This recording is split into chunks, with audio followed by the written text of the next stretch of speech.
This podcast is brought to you by eHarmony, the dating app to find someone you can be yourself with. Why doesn't eHarmony allow copy and paste in first messages? Because you are unique, and your conversations should reflect that. eHarmony wants you to find someone who will get you. How are you going to know who gets you if people send you the same generic conversation starters they message everyone else? Conversations that actually help you get to know each other. Imagine that. Get who gets you on eHarmony. Sign up today.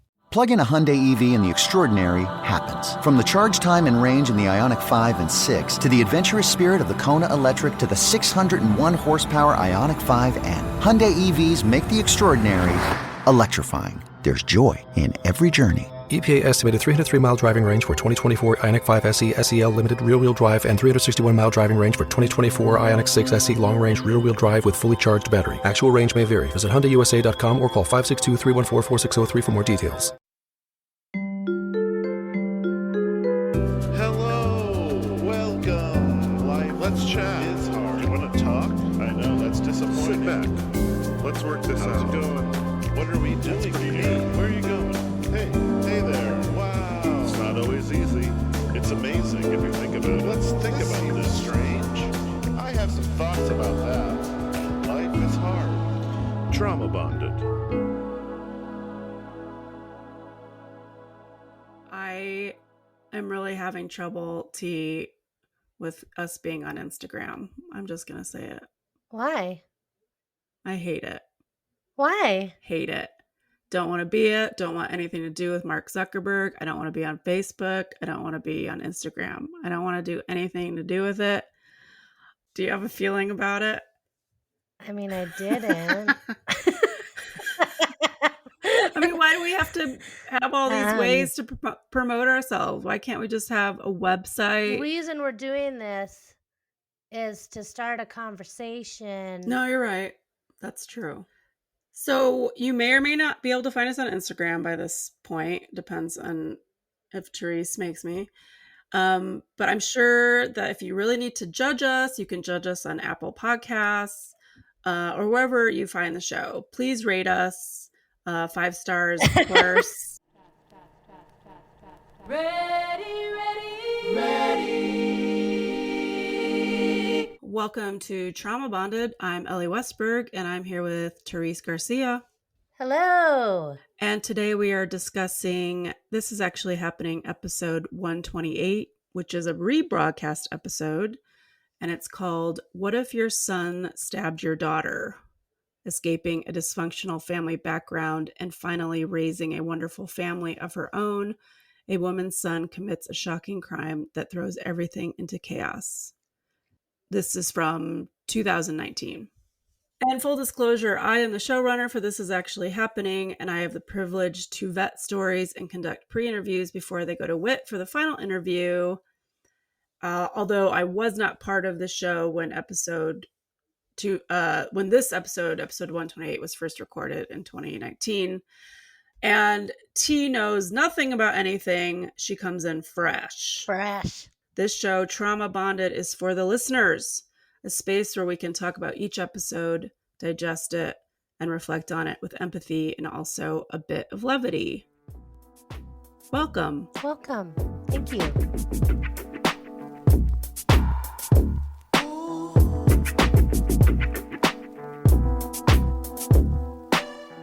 T, what stuck out to you as the heart of her story? So I feel like she really said what the heart of the story for me was at the very end. It kind of resonated with me because I think about it quite a bit. She says, some things are just out of your control. You just have to live your life as if nothing's going to happen. And I've thought about this a lot because of sometimes the terrible world that we live in. And things just happen and you at times can't make sense of it. And we've talked about this, like, okay, so then does that mean that maybe my kids just won't go to school and we'll homeschool them, or maybe they won't leave the house, but the house is kind of dangerous in that other episode. Like, it's like you can't you can't run away from all the random, very scary things that can happen. So really, you just have to continue on Yeah. as if nothing's going to happen. And nothing meaning nothing bad is going to happen, I guess, is the Nothing bad. assumption. Nothing bad's going to happen. Yeah, I mean, yeah. it is pretty bleak.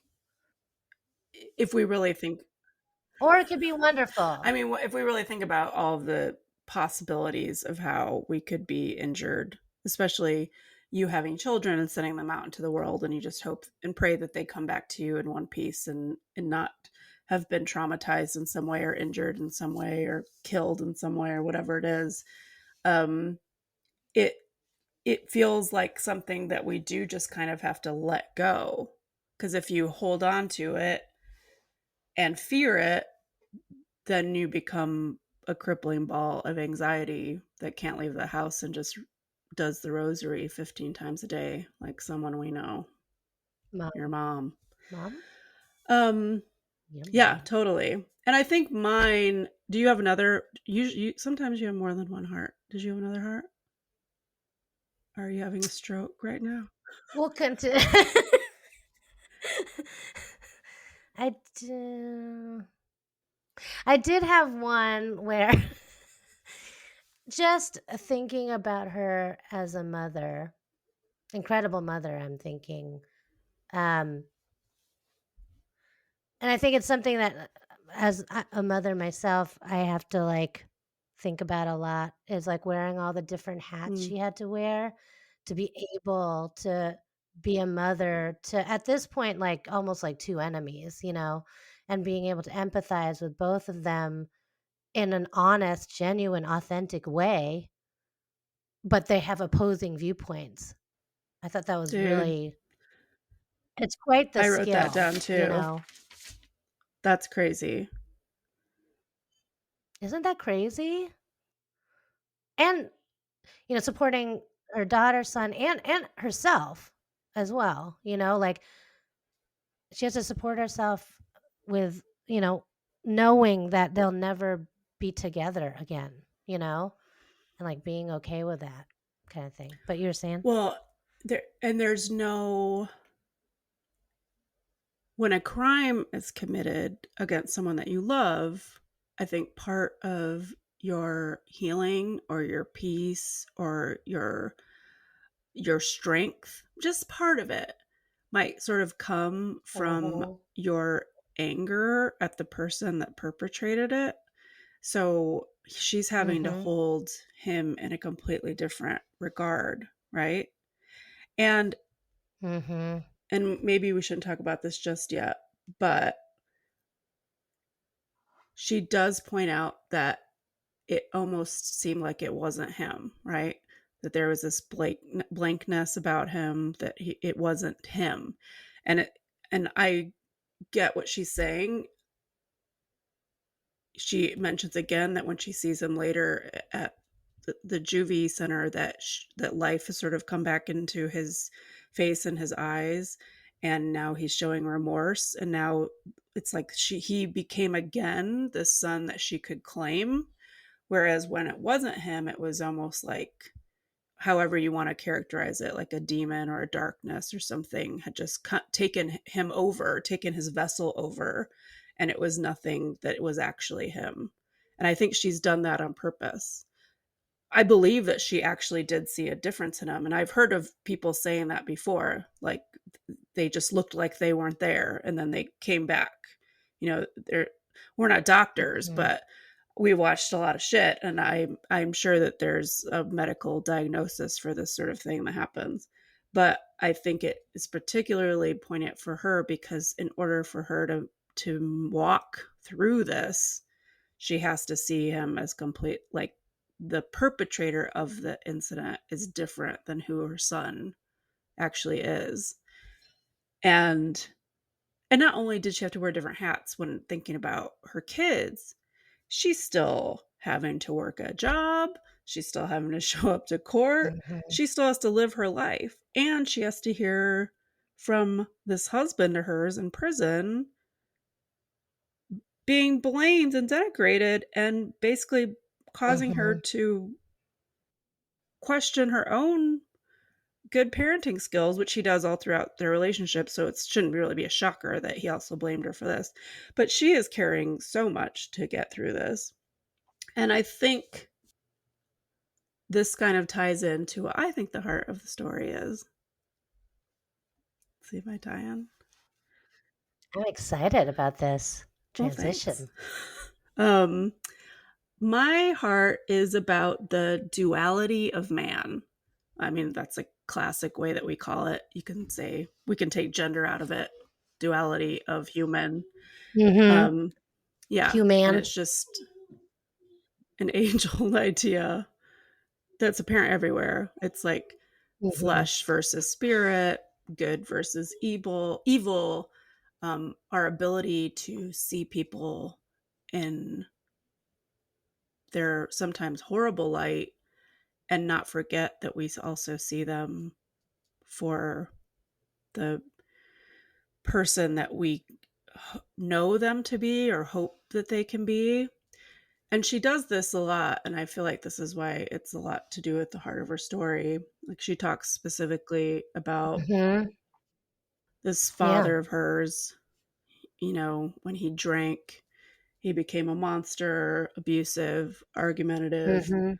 domestic violence. But when he doesn't drink, she could see him as a father, a loving father, a house that's peaceful. She felt worthy of love.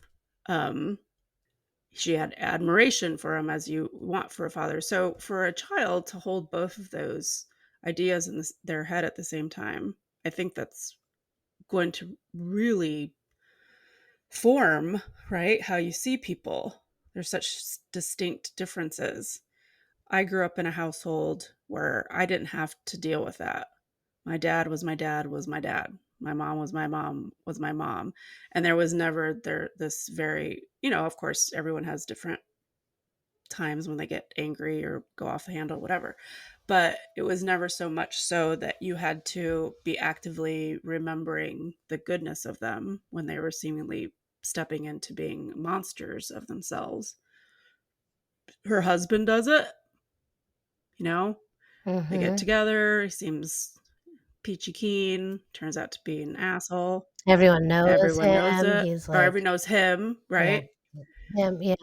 And I think then she has to do it with her son as well. She says, Yeah. lovable, affectionate, helpful as a child. Yep. This is how she knows him. Easygoing. Right. She doesn't know him as someone Yeah. that's capable of stabbing her daughter. But he did, Yeah. nonetheless. Duality. Yeah. That's a good one, Elly. I like using big words I sometimes. think you won this one. Well, I think you won it's this not a one. competition. Let's talk about being a kid and going to the grocery store Oh, and man. working against your own self-interest, which is what kids are like made of entirely, really. Their own Oh, my self-interest, gosh. right?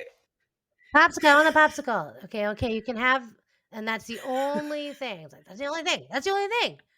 5 seconds later, oh, red vines, red vines, red vines. Like, I remember it was the only thing. No, they don't remember.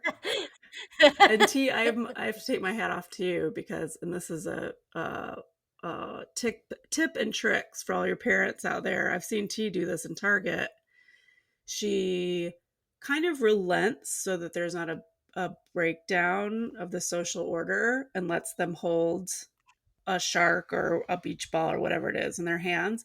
And then as soon as they're sort of interested in something else, you let them hold that. And then sure enough, they become uninterested in the former thing. And so it's just you're just constantly playing this game. trading, and put it away. And I always try to put it away in the same spot. Remember when we Yeah. were there? I'm not trying to like put them everywhere. But yeah, I'm always there's only gonna be like one thing in It was there. brilliant to behold, and you're really good at it. And I think we got away with it for the most part. We got away with it, and I don't even think we bought Anything. Did we even buy anything for them? Yeah, For yeah. them. It's kind of amazing. Yeah. That was amazing. It was like It's just magic. like you have to be a little bit smarter and a little bit faster than they are. If you can recognize Yeah. how their attention spans are short and just do that quick switcheroo without them noticing, that's a great tip. Yeah. It's a great tip. And then it's what all you're trying to do is not have them freak the Yeah. F out in public Destroy the social and go order. crazy. Destroy the social Oh, is contracts. that what you're saying? Well, Yeah. you have walked, as soon as you walked into Target with all of your kids, you have entered into a social contract with every other shopper in the store and every employee in the store. And they're just like, oh no, not this. It is up to you That's gonna to do your break. due diligence to maintain your side of the contract. It's very stressful. Very, very stressful. And you Oh, I felt felt it. You stressed were as like, wow, hell. this is fun. It's like, this is the worst trip to Target I've ever had. I'm I off only Target have now. good trips to Target. Happy to help. But going back to our storyteller, thinking about her being in the grocery store and be thinking about how she doesn't want to inadvertently upset this childish, reactive, violent adult man baby. It just makes me so mad. I know. What a responsibility to put on her. She's just a kid. She's like, you know what? I don't need any of this. Yeah. To be walking around on eggshells to keep this giant person happy, I think is a terrible burden. And it does really make me mad. And to be honest, I'm kind of over men at the moment, so don't get me started on anything. But Uh-oh. just, these guys that call themselves alpha males or whatever, and any little thing sets them like into a roaring fit. Just done. Little babies. Yeah, well, Little that's just babies have to be ridiculous. Yeah, it's raised. babies. It's just this like you're trying to make things right in your head by like not buying something at the grocery store, and ultimately like it doesn't work. Yeah. And she's trying to like control things so that things will be okay, and it's like you can't Never know. control this ridiculous man baby because it's nothing. Like it doesn't matter what you do. This person is, Let's talk about this little okay. husband of hers. Oh, God. What's up with this dude? This is what I hate the most about relationships in general. And I'm sure this has happened to you. I don't know, maybe lesbians don't do this, but I bet they do. You don't even know what I'm gonna say. I feel like I do know. This idea of taking a vulnerability and weaponizing it against the person. It's a despicable trait. Despicable. Do lesbians do this to each other? I bet some of them do. Come on, T. You're the spokesperson. I haven't experienced that. Yeah, let me represent all the lesbians because I know. No, I don't know. I haven't had it happen to me. I know it's something that people can do. It's a despicable trait. It's pretty fucked Anyone up. listening, if you're being vulnerable to someone and they're using it against you later, that's a despicable person. You need to call them out on it and maybe walk away. It's a terrible thing. So our storyteller, she confided in her husband, right, about how she grew up, the violence in her household, the control that she dealt with in her household, the example of she always needs to have a car. And you could take that to a lot of degrees about what kind of symbolism a car is. It's freedom, right? It's something that we all think about the moment we get our license. And for him to hear that information and not want to protect her from that, but instead use that information to be the same way to her. Basically, she's giving him a guideline to how he can control her in the relationship.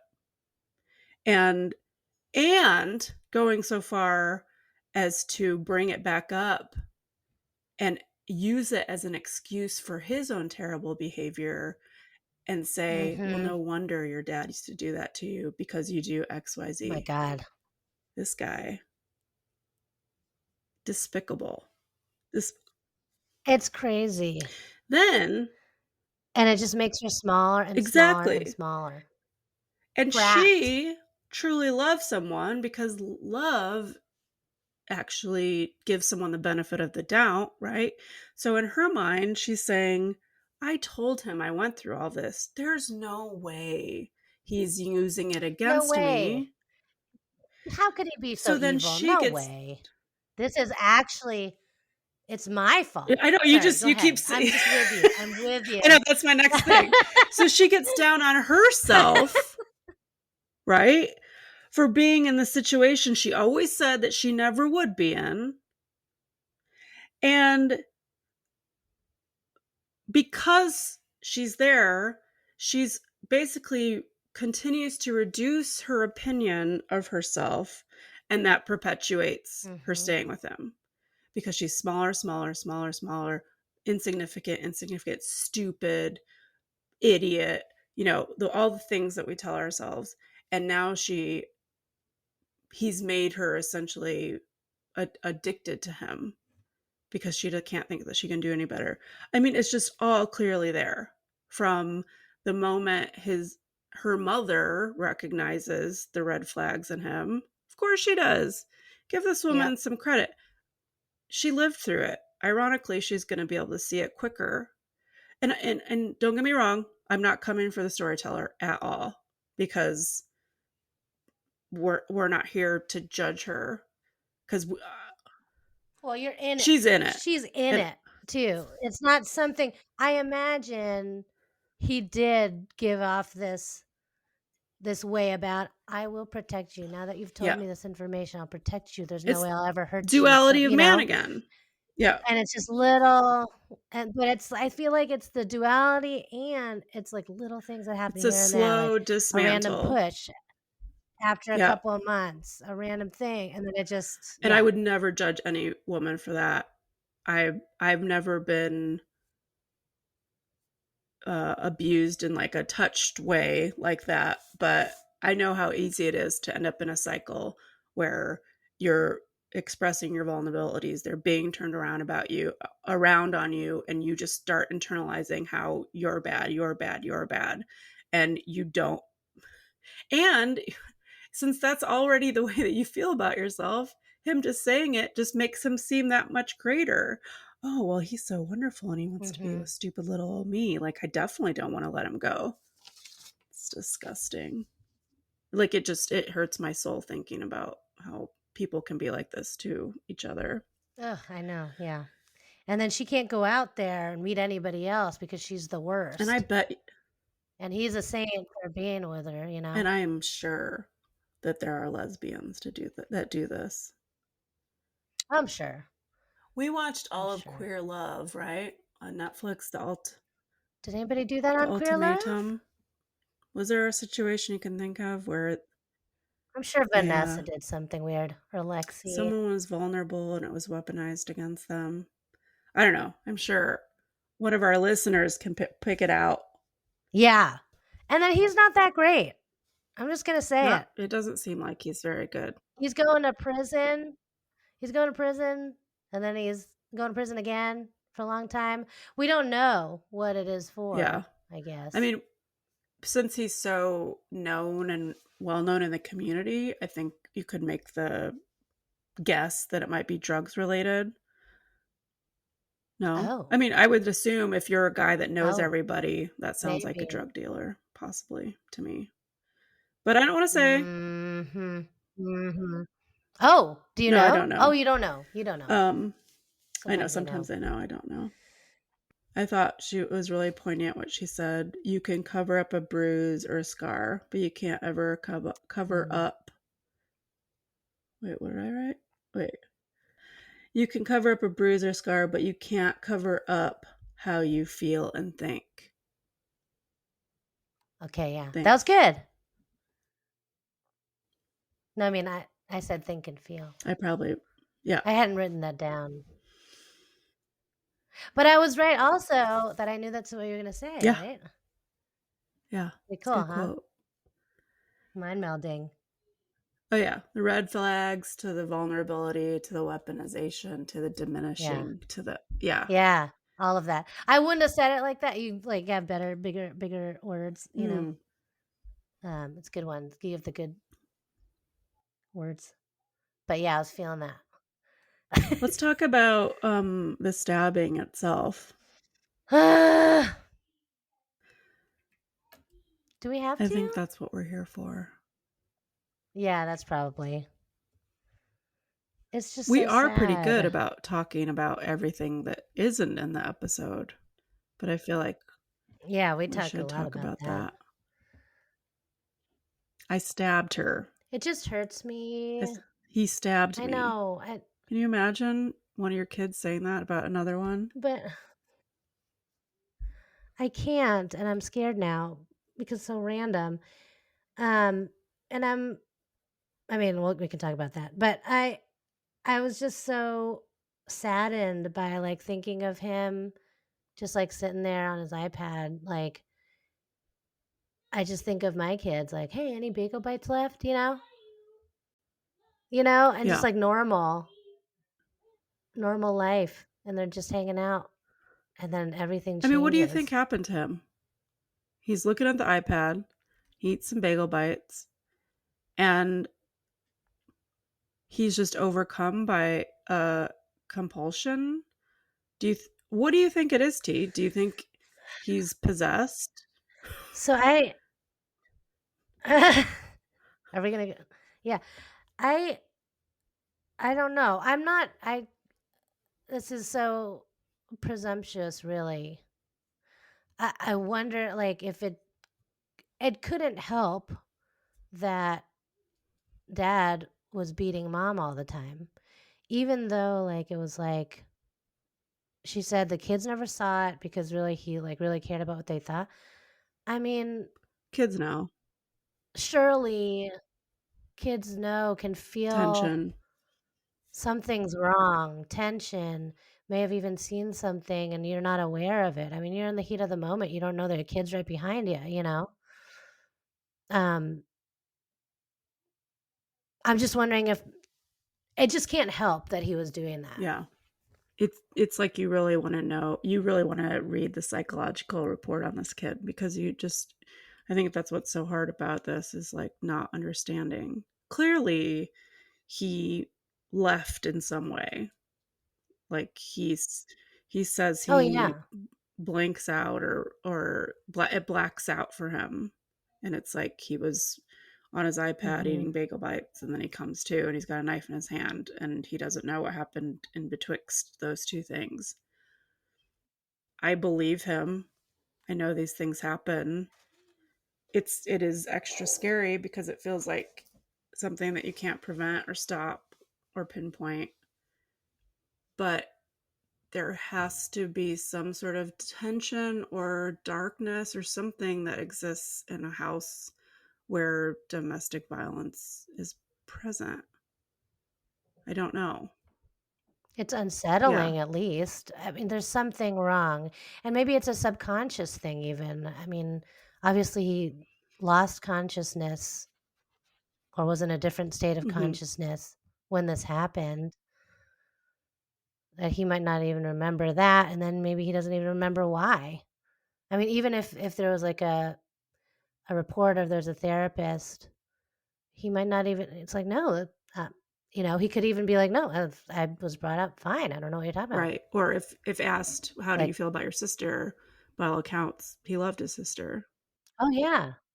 Yeah. It was, I mean, for the storyteller to be in that situation, and again, wearing these two hats, reassuring her daughter that she's not going to die, reassuring her son, to even call out to the police, like he didn't mean to do this. She's Yeah. To be dealing with both of those extreme traumas, it had to make some kind of lasting effect on her.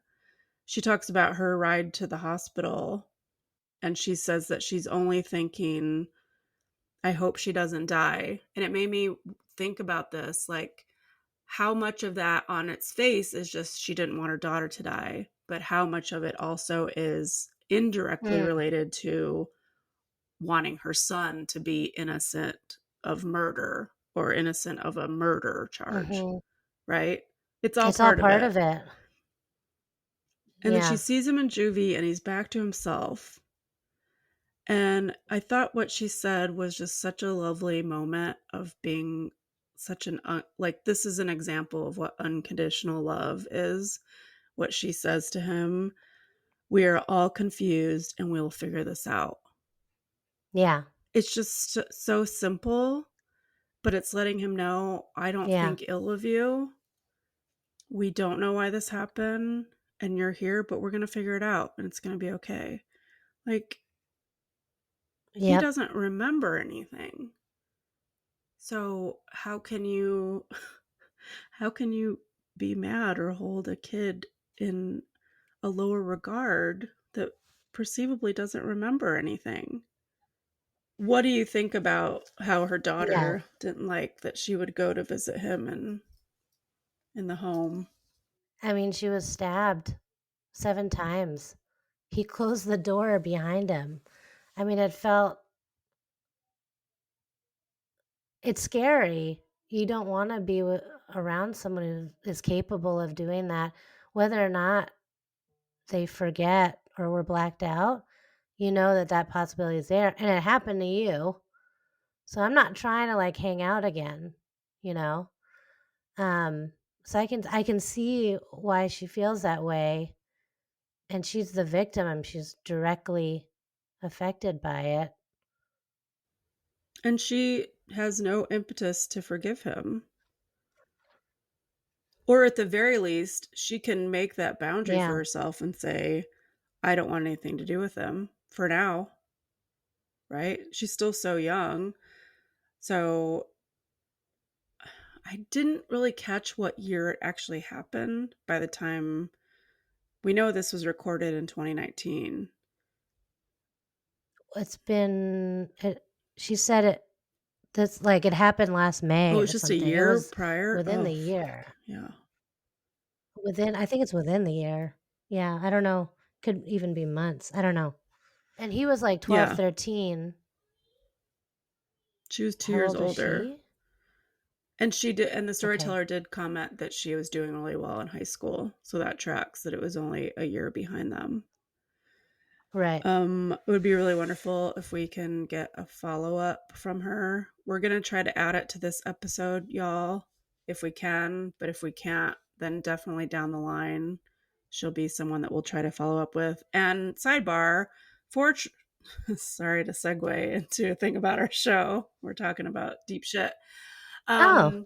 That is going to be one of our goals of Trauma Bonded. Is we really want to use this show to be able to interview past storytellers from This Is Actually Happening, so that you can get an update from past storytellers that you are wondering what happened to them and where they are now.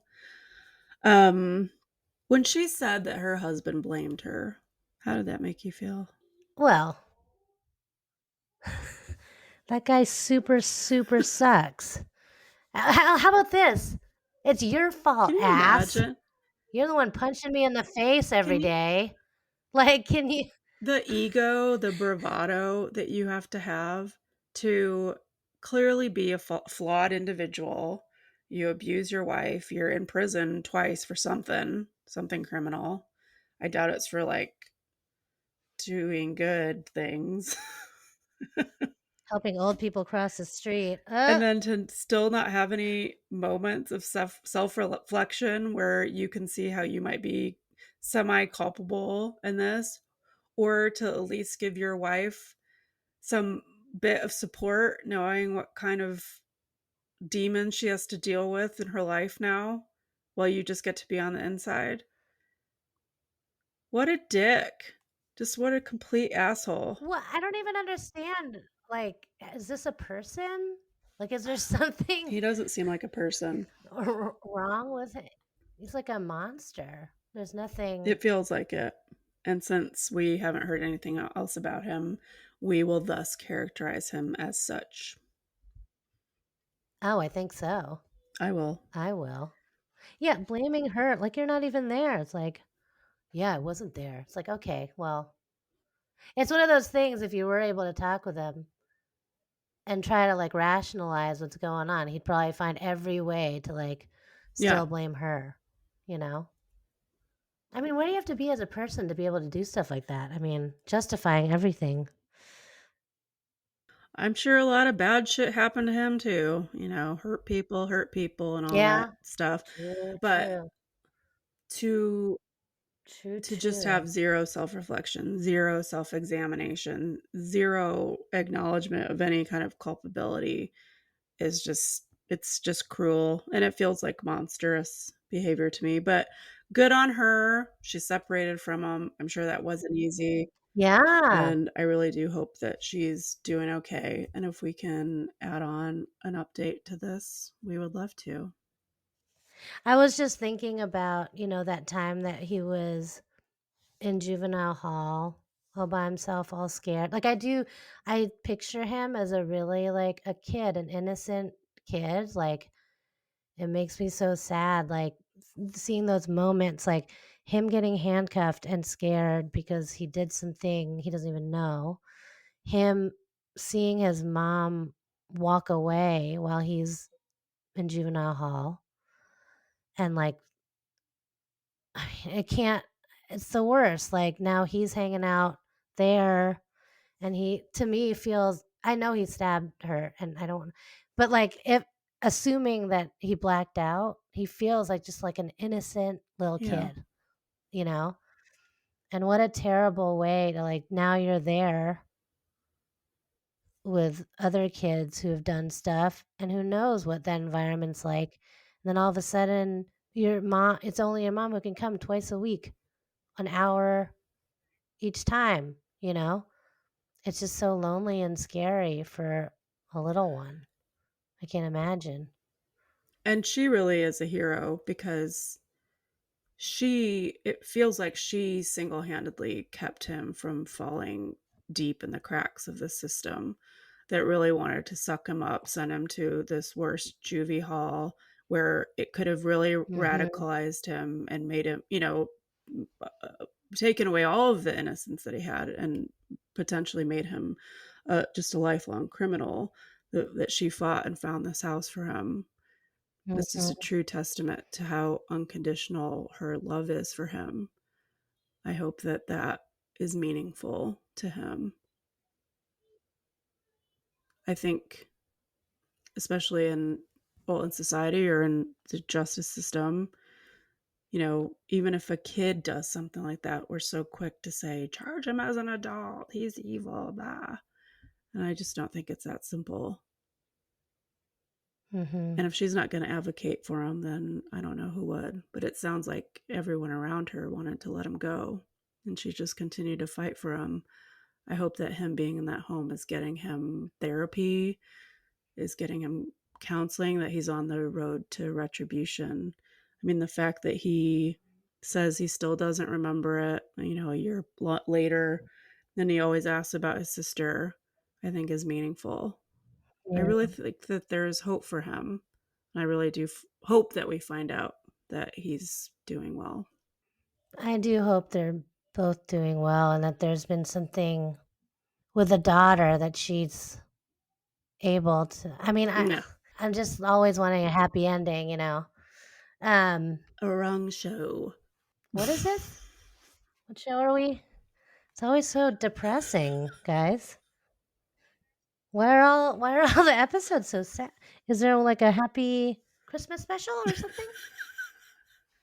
Maybe we could. I'm just throwing it out, you know, and then we can be like, "Oh my God, wasn't that funny when?" You know, this is actually happening at Christmas. No, I'm sure they'll still be bad. What a great segment! Thank you for listening. This has been an episode of Trauma Bonded, and you can find our show where podcasts are kept. And thanks to Anonymous for sharing their story and giving us the opportunity to talk about it. And thanks to the This Is Actually Happening team, including Whitney Missildine and the maker of our music and our website, Nathaniel Trimboli. And thank you to Cathy Sitzes for editing this episode. You can contact us at traumabondedpod@gmail.com and search for us on Instagram or TikTok or YouTube, maybe. I say, or Facebook. Yeah. We might have accounts by now. Also, if you really want to judge something, rate us on Apple Podcasts. We are trauma bonded to the story, to the storyteller, to the listeners, and to each other. But don't forget, we're not doctors. The information, including but not limited to the words that come out of our mouths, are for entertainment and informational purposes only. Information in this podcast may not be factual at all. No material on this podcast is intended to be a substitute for professional medical advice, diagnosis, or treatment. Always seek the advice of your physician or other qualified healthcare provider with any questions you may have regarding a medical or physiological condition or treatment. Side effects of listening to Trauma Bonded with Elly T may include, but are not limited to, joy, confusion, questioning, laughing at or with us, bonding, healing, discussion, hunger, happiness, offense, wailing, or diarrhea.